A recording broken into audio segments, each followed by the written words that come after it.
రేవంత్ రెడ్డి ప్రభుత్వం పరిపాలనలో flop అనేం doubt లేదు మీకు.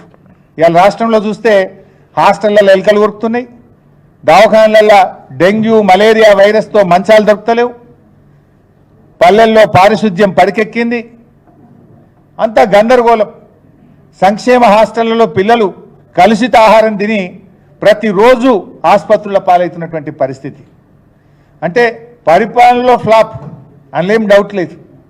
రెండు విషయాల్లో మాత్రం రేవంత్ రెడ్డిని కొట్టేటోళ్ళు ఎవరు లేరబ్బా. రెండు విషయాల్లో రేవంత్ రెడ్డి టాప్. తొండి చేయడంలో తోపు, బూతులు తిట్టడంలో టాపు. ఇంట్లో మాత్రం ఆయన దాటోడు ఎవరు లేడు. పరిపాలనలో ఫ్లాపు, తొండి చేయడంలో తోపు, బూతులు తిట్టడంలో టాపు. ఇంట్లో మాత్రం ఎవరికి అనుమానం ఉండాల్సినటువంటి అవసరం లేదు. ఇలా రుణమాఫీ చేయలేక చేతులు ఎత్తేసినందుకు నువ్వు రాజీనామా చేయాలి. నువ్వు బేషరతుగా రాజీనామా చేయాల్సింది నువ్వు. దేవుళ్ళ మీద ఒట్లు పెట్టి మోసం చేసింది నువ్వు. సిగ్గు లేకుండా ఇంకా వెనకటికో సామెత ఉంటుంది, చోరు ఉల్టా కోత్వాల్కు డాంటే అంటారు.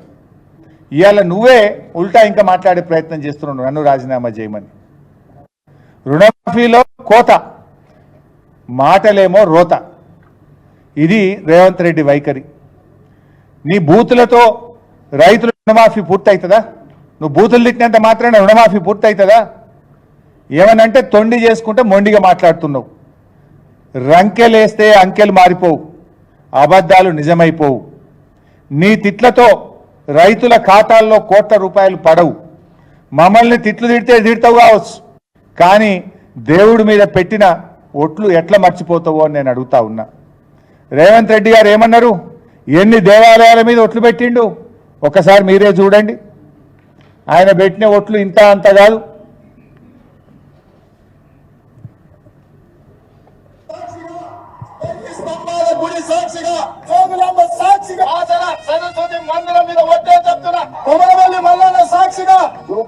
పెద్దమ్మ సాక్షి, కొరమూర్తి స్వామి సాక్షిగా, ఆమె సుందరగుట్ట సాక్షిగా, అనంతగిరి కొండల్లో ఉన్న పద్మనాభుడి సాక్షిగా, యాదగిరి గుట్ట లక్ష్మీ నరసింహ సాక్షిగా, మెదకు చర్చి సాక్షిగా, ఏడుపాయల దుర్గమ్మ సాక్షిగా, చాంగిపీర్ల దగ్గర సాక్షిగా, సాక్షిగా, బావుంది సాక్షిగా, 15 ఆగస్టు లోపల 2 లక్షల రూపాయల రుణమాఫీ చేసి తీరుగా.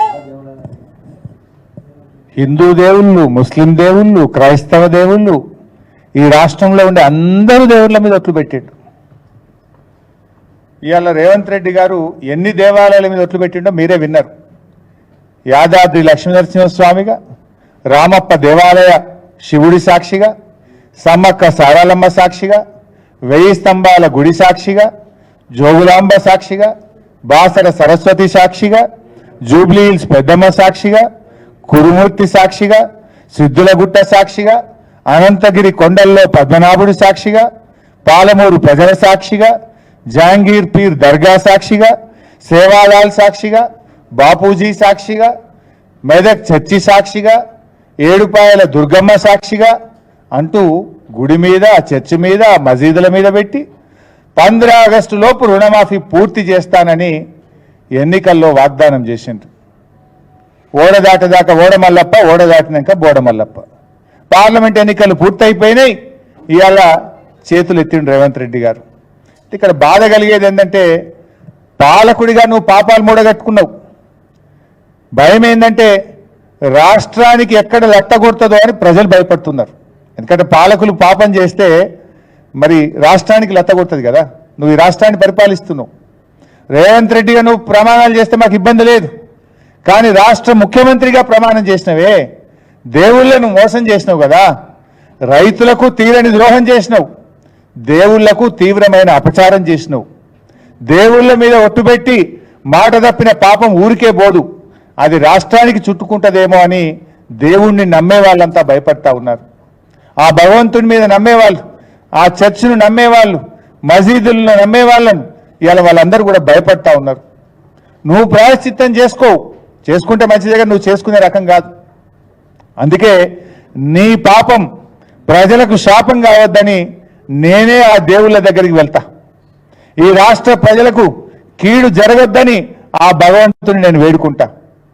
అన్ని దేవాలయాలకు వెళ్తా, మెదక్ చర్చికి వెళ్తా, జహంగీర్ పీర్ దర్గా వెళ్ళి దేవుడా ఈ పాపాత్ముని క్షమించు, ఈ పాపాత్ముడు రైతులు మోసం చేసిండు, నిన్ను కూడా మోసం చేసిండు, కానీ ఈ పాపాత్ముడు చేసిన తప్పుకు ప్రజలకు శిక్ష వేయకు, మా ప్రజలను మరి కీడు చేయకు అని ఆ భగవంతుని వేడుకోవడానికి ఆ దేవుళ్ళ దగ్గరికి మెదకు చర్చికు మన జహంగీర్ పీర్ దర్గాకు వెళ్ళి ఆ దేవుణ్ణి ఆ దర్గాకు మొక్కులు చెల్లించి మొక్కి వేడుకోవడానికి వెళ్దాం అనుకుంటున్నాం.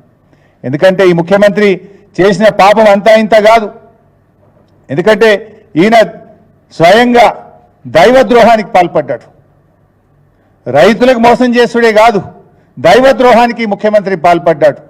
పాలకుడు పాపం చేస్తే మరి అది రాష్ట్రానికి రాష్ట్ర ప్రజలకు లెత్తగొట్టద్దనేదే నా ఆవేదన. అందుకే ఆ దేవుళ్ళ దగ్గరికి వెళ్తాం, ఆ దేవుళ్ళను వేడుకుంటాం, దేవుడా ఈ పాపాత్ముని క్షమించు, రాష్ట్రానికి హాని చేయకు అని చెప్పి ఆ భగవంతుని ప్రార్థించడం కోసం నేనే స్వయంగా దేవుళ్ళ దగ్గరికి మా ఎమ్మెల్యేలు మా పార్టీ నాయకులం వెళ్ళి మరి ఆ భగవంతుని వేడుకోవాలనుకుంటా ఉన్నాం. ఎందుకంటే ఈ ముఖ్యమంత్రి ఇలా ఇంకోటి సింపుల్, మీరందరూ కూడా సీనియర్ జర్నలిస్టులు, రుణం మాఫీ అయిందా లేదా అని తెలుసుకోవడానికి ఏమన్నా రాకెట్ సైన్స్ విద్య కావాలన్నా బైసాబ్? ప్రైమరీ స్కూల్ పిల్లవాడిని అడిగినా చెప్తాడు, ప్రైమరీ స్కూల్ పిల్లవాడు కూడా చెప్తాడు కదా ఎంతమంది రైతులు రుణం తీసుకున్నారు, వారికి కావాల్సిన మొత్తం ఎంత, ఎంతమంది అకౌంట్లలో డబ్బులు పడ్డాయి, ఎంత డబ్బు పడ్డది అన్నదే విషయం కదా. ఆగస్టు 15లోగా ముఖ్యమంత్రి గారు చెప్పినట్టు 31,000 కోట్లు రైతుల అకౌంట్లలో పడితే నిజంగానే రుణమాఫీ అయింది అనుకునేటోళ్ళం. కానీ ముఖ్యమంత్రి చెప్పిండు ఆగస్టు 15 నాటికి 17,000 కోట్లే వేసినా అని చెప్పిండు. అంటే మిగతా 13,000 కోట్లు 15 ఆగస్టు నాటికి నువ్వు వెయ్యలేదు అనేది స్పష్టం కదా. ఇంకా ఉల్టా నన్ను రాజీనామా చేయమంటాడు, ఎక్కడైనా దూకి చావమంటాడు, సిగ్గులేని జాతి అంటాడు, తాటి చెట్టు లెక్క వెరిగినామని చెప్పి బాడీ షేమ్ చేస్తున్నాడు ముఖ్యమంత్రి. అసలు ఒక ముఖ్యమంత్రి ఈ రకంగా మాట్లాడొచ్చునా? కులమతాలకు రాగద్వేషాలకు అతీతంగా పాలన చేస్తానని రాజ్యాంగం మీద ప్రమాణం చేసినటువంటి సీఎం స్థానంలో ఉన్నటువంటి వ్యక్తి ఇట్లా మాట్లాడొచ్చునా? విఘ్నులైనటువంటి రాష్ట్ర ప్రజలు రైతులు ఆలోచించాలని నేను కోరుతా ఉన్నా. నేను మాట్లాడలేకనా? అంతకు తాత మాట్లాడగలుగుతా, అంతకంటే గట్టిగా తిట్టగలుగుతా. కానీ మనము ప్రజల చేత ఎన్నుకొని రాజ్యాంగం మీద ప్రమాణం చేసి దేవుడి మీద ప్రమాణం చేసి రాగద్వేషాలకు అతీతంగా మనము పరిపాలన చేస్తామని చెప్పి ప్రమాణం చేసి ఈ రకంగా అబద్ధాలు మాట్లాడుతూ దేవుళ్ళ మీద ఒట్లు పెడుతూ మరి మాట తప్పితే ఇది ఏం చేయాలనో రాష్ట్ర ప్రజలు విఘ్నులైనటువంటి రైతులు ఆలోచించాలని చెప్పి నేను కోరుతా ఉన్నా. ఎందుకంటే కూడికలు తీసివేతలు ఇందులో ఏమున్నది సింపుల్. నువ్వే చెప్పినావు 47 లక్షల మంది రైతులు అన్నావు, చేసింది 22 లక్షలు. నువ్వే చెప్పినావు 31,000 కోట్లని, చేసింది 17,000 కోట్లు. ఇది సింపుల్ కదా. 7వ తరగతి చదువుకున్న స్కూల్ పిల్లవాడిని అడిగినా రుణమాఫీ మొత్తం అయిందా కాలేదా అంటే లెక్కలు చెప్తాడు కదా. దానికి ఇంత రాద్ధాంతం ఎందుకు, నువ్వు ఇంత లొలివెట్టుడు ఎందుకు, ఈ డ్రామాలు ఎందుకు అని నేను అడుగుతా ఉన్నా. అంటే ముఖ్యమంత్రి ఆయనకు అర్థమైంది ఫ్లాప్ షో అని, రుణమాఫీ చేయలేకపోయినా అని ఆయనకు అర్థమైపోయి ఇలా అడ్డగోలుగా మాట్లాడుతున్నారు రేవంత్ రెడ్డి గారు. ప్రతిపక్షాన్ని సైద్ధాంతికంగా ఎదుర్కొనలేక ఇవాళ సీఎం రేవంత్ రెడ్డి ప్రశ్నిస్తున్న వాళ్ళను చావాలని కోరుకుంటున్నాడు. ప్రశ్నించిన వాళ్ళను, మేము ఆ రోజు ఉద్యోగాల గురించి మాట్లాడితే చావాలని మాట్లాడిండు, రైతుల రుణమాఫీ మాట్లాడితే చావాలని కోరుకుంటున్నాడు. ఈయన చూస్తుంటే ఎట్లా కనబడుతుందంటే రేపు భౌతిక దాడులకు కూడా పురిగొల్పేటువంటి ప్రయత్నం చేస్తున్నట్టు కనబడతా ఉంది. అంటే ఇవాళ చావాలనుకున్నాడు, రేపు చంపడానికైనా ప్రయత్నం చేస్తాడా అనే అనుమానం కలుగుతూ ఉంది ఈరోజు. అయినా మేము భయపడం, నీ గాడ్ ఫాదర్లకే భయపడలే, నీ తాటాకు చప్పుళ్లకు బెదరం మిస్టర్ రేవంత్ రెడ్డి గుర్తుపెట్టుకో అని చెప్తా ఉన్నా నేను. ఇవి నువ్వు ఈ రకంగా ఏదో బుల్డోజ్ చేస్తా అంటే ఇక్కడ మేము ఉద్యమంలో నుంచి వచ్చిన వాళ్ళం, పోరాటాల నుంచి వచ్చిన వాళ్ళం, రానే రాదన్న తెలంగాణ సాధించినటువంటి వాళ్ళం. ఎట్టి పరిస్థితుల్లో నేను వదిలిపెట్టం. ఖచ్చితంగా ఈ రాష్ట్రంలో రైతులకు రుణమాఫీ జరిగేదాకా, రాష్ట్రంలో రైతులందరికీ రైతు భరోసా వచ్చేదాకా బీఆర్ఎస్ పార్టీ రైతు పక్షాన పోరాడుతూనే ఉంటుంది. ఇలా రుణమాఫీలో నువ్వు వెళ్ళిపోయినావు, రుణమాఫీ విషయంలో నువ్వు మాట తప్పినావు. నీకు అసలు నన్ను ప్రశ్నించే నైతికతనే ముఖ్యమంత్రికి రేవంత్ రెడ్డికి లేదు. అది నీకు కూడా తెలుసు. నీ ఆత్మ సాక్షిగా గుండె మీద చేసుకొని చెప్పు, నీకు తెలియదా? కానీ తెలుసు కనుకనే నువ్వే దొంగతనం చేసిన దొంగ వాళ్ళే దొంగ దొంగ అని అనుకుంటే జనంలో పడి అరుస్తా ఉన్నావు. ఎందుకంటే ఉల్టా చోర్ కోత్వాల్కు డాంటే అన్నట్టు నువ్వు తప్పు చేసి ఇంకా మమ్మల్ని ప్రశ్నించే ప్రయత్నం చేస్తున్నావు. ఈ రాష్ట్రంలో రైతులు నీ మాటలు విని ఏమనుకుంటారు? రుణమాఫీ కాని రైతులు ఏమనుకుంటారు? రుణమాఫీ పూర్తయిపోయిందని చెప్పి రేవంత్ రెడ్డి ప్రకటిస్తుంటే రుణమాఫీ కానటువంటి రైతులు ఏఈఓల చుట్టూ, వ్యవసాయ శాఖ అధికారుల చుట్టూ, బ్యాంకుల చుట్టూ తిరిగే రైతులు నిన్ను చూసి ఏమనుకుంటారో ఒక్కసారి నువ్వు ఆలోచించుకో. నీ అసమర్థత బయటపడిపోతుందని ఫ్రస్ట్రేషన్లో నువ్వు ఈ రకంగా ఒక ఫ్రాక్షనిస్ట్ లాగా నువ్వు వ్యవహరిస్తున్నావు అనేటువంటి విషయాన్ని ఇవాళ రాష్ట్ర ప్రజలు అర్థం చేసుకుంటా ఉన్నారు. బట్ ఏది ఏమైనా ఈ ప్రభుత్వాన్ని వదిలిపెట్టాం. ప్రతిపక్షంగా మా బాధ్యతనే ప్రజల పక్షాన, రైతుల పక్షాన నిలబడడం.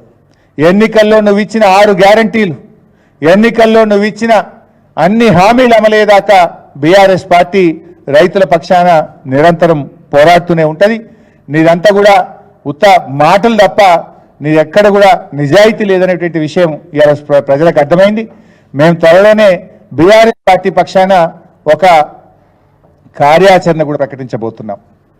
మొత్తం రాష్ట్రంలో రైతులందరికీ రుణమాఫీ జరిగేదాకా ఒక స్పష్టమైన కార్యాచరణ రాష్ట్ర వ్యాప్తంగా బీఆర్ఎస్ పార్టీ రైతుల పక్షాన పోరాడే విధంగా, రైతులందరినీ కూడా జాగృతపరిచే విధంగా, రైతులందరికీ రుణమాఫీ జరిగేదాకా, రైతులందరికీ రైతు భరోసా అందేదాకా కూడా మేము రైతులకు ఒక కార్యాచరణ ఇచ్చి బీఆర్ఎస్ పార్టీ తరఫున ఓ పెద్ద ఎత్తున కార్యక్రమం కూడా తీసుకుపోతున్నాం. త్వరలోనే ఆ కార్యాచరణ కూడా ప్రకటిస్తాం. Thank you.